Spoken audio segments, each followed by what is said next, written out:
And we continue to follow that breaking story. We want to take you now to Washington, where Mayor Muriel Bowser is speaking following President Trump's announcement of that federal takeover. Let's listen. Home to 700,000 Washingtonians. We welcome millions of visitors every year from around our nation and around the world. We have the nation's premier park system, fantastic public schools, including a free and robust pre-K program starting at age 3. We have a tremendous public transportation system, and we have hardworking people here who are raising families, starting businesses, and hiring workers. So it's very important to me that for all who live here and visit here, just know how beautiful our city is and how proud we are of all that we've accomplished here. We're unique in other ways as well. Though we pay taxes, in fact, we pay more than most states per capita. We're not a state. We don't control the D.C. National Guard. We don't have senators or full autonomy. Limited home rule gives the federal government the ability to intrude on our autonomy in many ways. I've said before, and I'll repeat, that I believe that the president's view of D.C. is shaped by his COVID-era experience during his first term. And it is true that those were more challenging times related to some issues.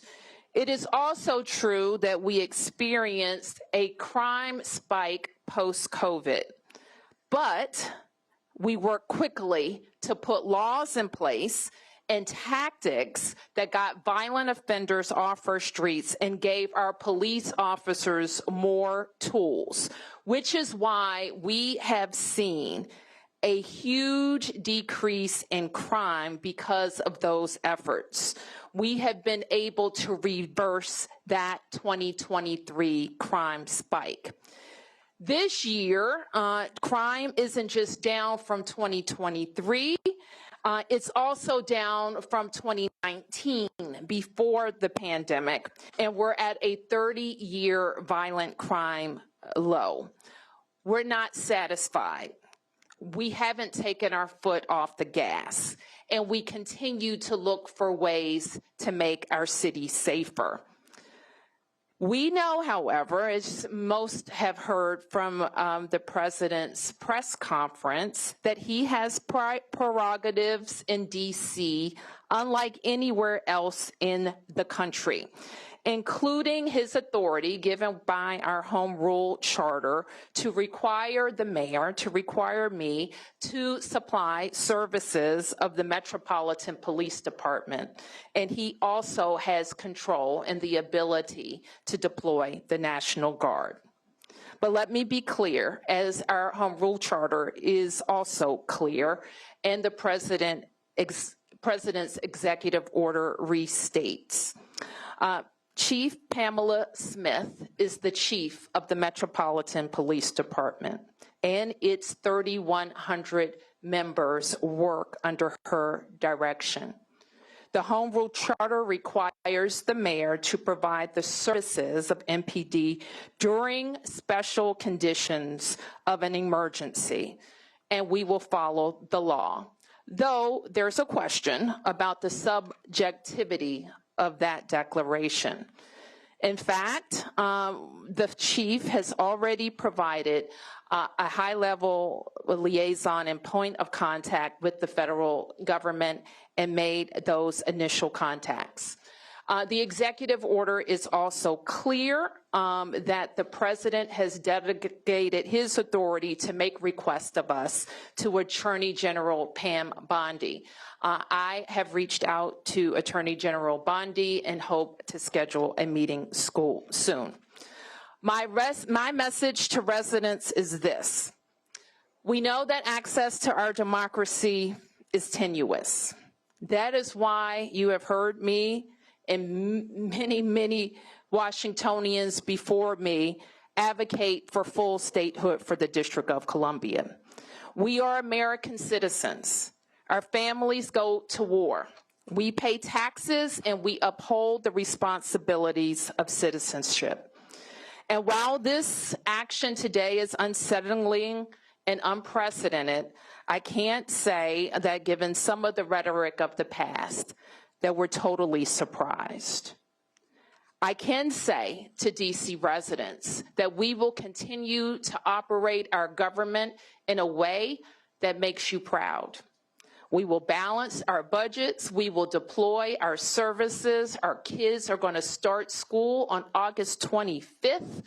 And we will work with the federal government to do the things that they should do for our city, including making sure that we have the judges that we need, including making sure that all federal parks are supported, not just with law enforcement, but with other clean and safe activities, and including making sure that our economy is supported by rational federal actions as it relates to the federal workforce, federal workers, and federal property in the District of Columbia. So with that, I want to ask Chief Smith to talk about her interactions with the federal forces, federal police and law enforcement that have been engaged in the district over the last several days, and the strategy that she thinks would be important while we have additional federal police officers.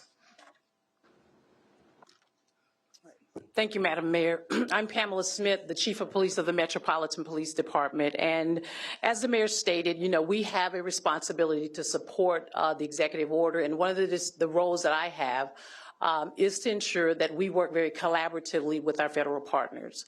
I know that most of us know in this room, and those of you that are watching on television, that the efforts of the federal law enforcement officers began in our city on Thursday night. I met with the director of the U.S. Marshal, who has been at that point overseeing the operational component of how the federal resources will be allocated and deployed around our city. With that conversation, it was very, very important for me to ensure that not only do we work collaboratively with our federal partners, but we offer up areas across our city where we can work with them in areas where we know that we want to reduce crime. So that was the effort on yesterday. We spent roughly about an hour just kind of planning and talking through what that's going to look like. On the heels of the announcement from the president today regarding the executive order and my directive from the mayor is that we will begin more intense planning efforts after I leave this press conference. I've also met with one of the other liaisons that have been assigned to work with the U.S. Marshal, along with myself, regarding the efforts around the city for how we will allocate resources. What I will say is this: our relationship with our federal partners is not new. We do this on a daily basis. We are very, very, very much in tune to having federal law enforcement officers working with us on our Capital Area Regional Task Force. Our federal partners work with us, especially on some of our warrant executions.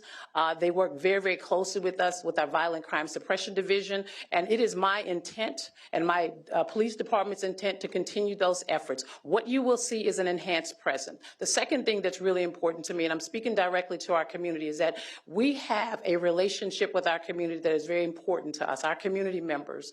And so having our Metropolitan Police Department working alongside of our federal partners who have come into the city to really help us assess and deal with the crime, that some of the crime spikes that we have, we will work alongside them, but intentionally, we want to make sure that our community understands that we are there. We're going to be boots on the ground. If you see something, again, say something. We value those relationships. Our community members, and I want to say thank you for all the work that you've done with the Metropolitan Police Department up to this point. Those relationships are very, very important to us, and we want to continue to build upon that and continue to enhance that.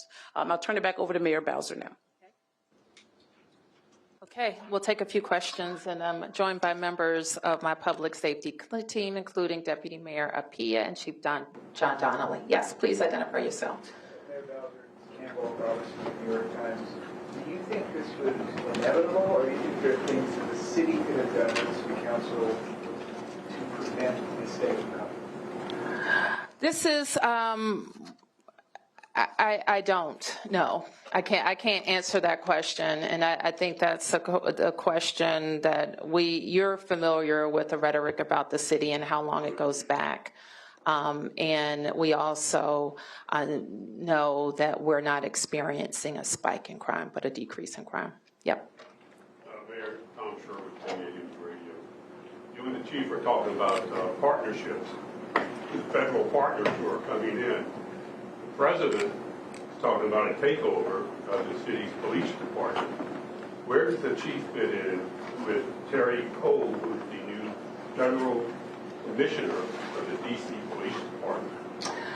Nothing about our organizational chart has changed, and nothing in the executive order would indicate otherwise. So the chief of police reports through the deputy mayor to the mayor of the District of Columbia, and the two people I think that were identified in the presser report to Attorney General Bondi. The executive order makes clear that all requests for MPD services, the president delegates to Attorney General Bondi. So Terry Cole? I don't recall the names. Yes. The Metropolitan Police Department? Where does he fit in that? That's a question for the Attorney General, I think. Yep. Mayor, to what extent are you planning to cooperate in this new framework, or is the city planning anything to prevent this from happening, including any legal action? Well, I think all legal, I think you probably saw the Attorney General for the district, Brian Schwab's a statement about reviewing all legal matters, and I think those matters are under review. The plain language, however, of the Home Rule Charter indicates that there is a declared emergency. It allows the president, it authorizes the president to make those requests. And it says the mayor shall comply with those requests. So, yeah. Muriel with DC News Now. Are there any concerns that, with this rhetoric, and we have NPD, the National Guard, possible other law enforcement agencies on the ground, that there will be confusion about who's in charge, who these officers answer to, and how people should respond if approached by any of these officers? Well, we should note, and we have been advised, and we will continue to make this clear that this is needed in our city, that all law enforcement be identifiable by a uniform, a badge, a jacket, so that people know that they are law enforcement. And the chief, in her coordination with the kind of the command on the federal side, will make clear kind of how the protocols for response. And if there's any additional information we need to get out to the public, we will. But the main point is this: everybody should follow the law, the police and the community. And that's the case now. It was the case last week, and it was the case the week before that. So nothing has changed about that. Yeah. WUSA, would you be able to respond to the statement that came out from the DC Police Union? They come out saying that they stand with the president and that they have also said crime is spiraling out of control. And they're also calling for the president to go even further and repeal some of the legislation that DC Council passed. I'm afraid I haven't seen that statement yet, so I don't want to comment on it.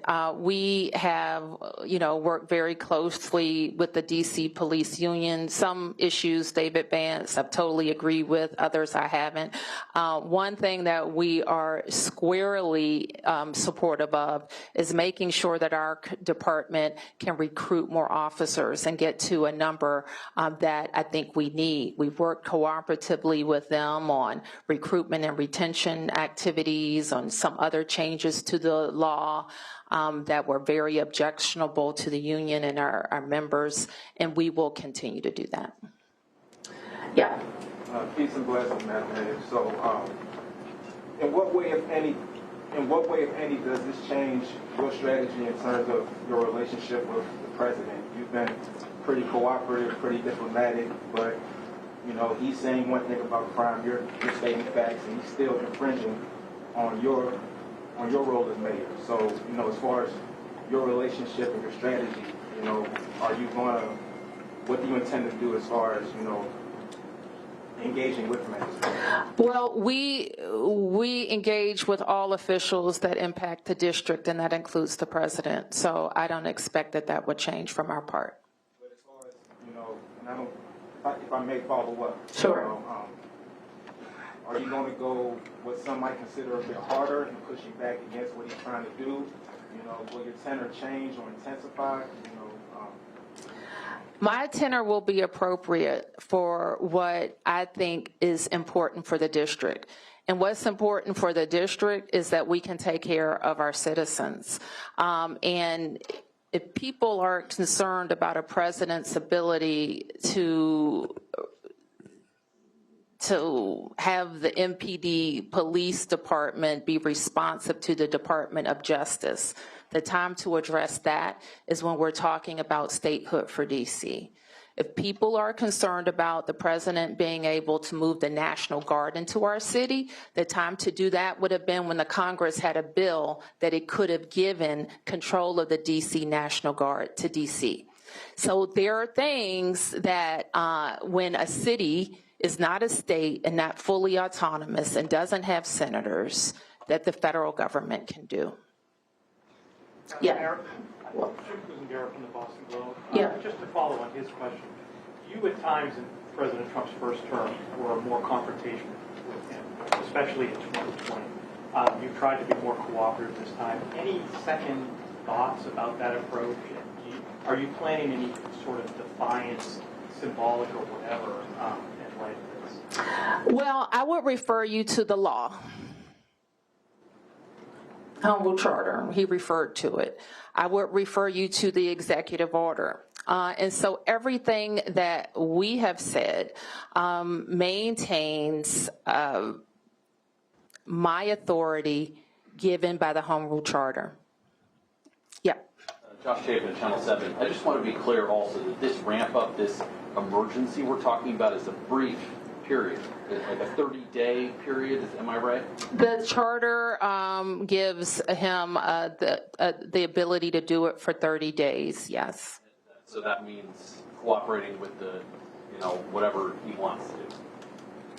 Well, it means that we follow the law, that the MPD follows the law as well as all of the federal officials who are here. It's also important just, and we will do this in our communications with them, understand like what they're looking to see. So the fact that we have more law enforcement and presence in neighborhoods, that could not, you know, that may be positive if people are, if it's a positive action. So that's what the executive order says. Yeah, Mark. Mayor Bowser, a couple quick questions. One, do you know, will the National Guard be armed? I don't know. And then, what if the Attorney General directs the Chief of Police to redirect sources to do something that you and the Chief disagree with? For instance, redirect resources from east of the river to the federal enclave or something like that. Will you comply with, you say you're going to follow the law, you say you want to be cooperative. What if you get a directive from the White House or the Attorney General that you just steadfastly don't agree with and think it's the wrong move and would jeopardize public safety in other neighborhoods? Will you comply? I don't have any reason to think that at this point, Mark, so I don't want to speculate about that. The executive order, as is the Home Rule Charter, is pretty clear that the directives have to be, the requests have to be related to federal purposes. And can I ask, the president threatened to use not just the National Guard, but military, to bring the United States military, federal troops into the District of Columbia if needed. Can you respond to that threat? I mean, we're in uncharted waters already.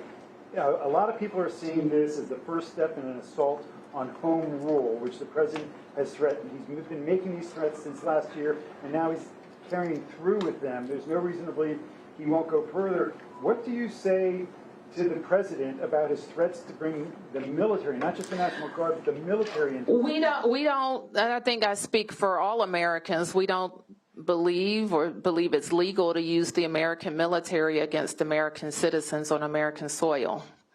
I'm not a lawyer, and but I think that's a fairly widely held fact. And so, but we've seen them move, I think, active military into California. So it's a question. We've seen active military on the borders of D.C. some years ago, and we don't believe that our military should be used against American citizens. Yes. Mayor Bowser, can you talk a little bit about the communication that you did receive before this morning? Did you know what this announcement was going to be before today? And can you just talk about the communication writ large before today?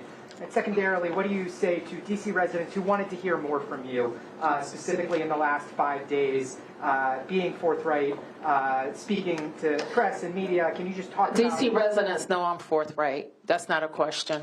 D.C. residents know that, and this press corps should know I speak to you all the time. So you should know that as well. Was when I did not know that the request of MPD would be made. I believed that they would announce that they were going to call up the National Guard. I had one brief phone call related to the National Guard issue over the weekend. Mayor, Yes. Can you identify yourself? Brian Todd from CNN. Okay. Can you tell us what your main challenges are going to be? Chief Smith and the DC Police working with federal officials, and are you concerned that any federal official overseeing the DC Police Department is not going to know the city as well as Chief Smith and your officers? Chief Smith oversees the MPD. And all of the requests and coordination for the federal request. I don't really have a doubt that is going to, among those officials who are law enforcement officials who have experience working together, I don't have a big concern about that communication and coordination happening. Who hasn't yet? Emma Huber with the Washington Post. During the news conference this morning, President Trump spoke about how he wanted to empower DC police to hit back harder. Are you aware of any changes in the works to MPD's use of force policies, and does that kind of rhetoric, how do you feel about that kind of rhetoric? Our police officers are highly professional, well-trained officers that we support. All right, we have been listening to Washington, D.C. Mayor Muriel Bowser, as well as Police Chief of the Metropolitan Police Department, D.C.'s police force, Pamela Smith, given their take and their plans for President Trump's deployment of the National Guard to the streets of Washington, D.C., also placing the D.C. police force under federal authority. The mayor calling this unsettling and unprecedented, but saying that they will work together and partner with federal law enforcement.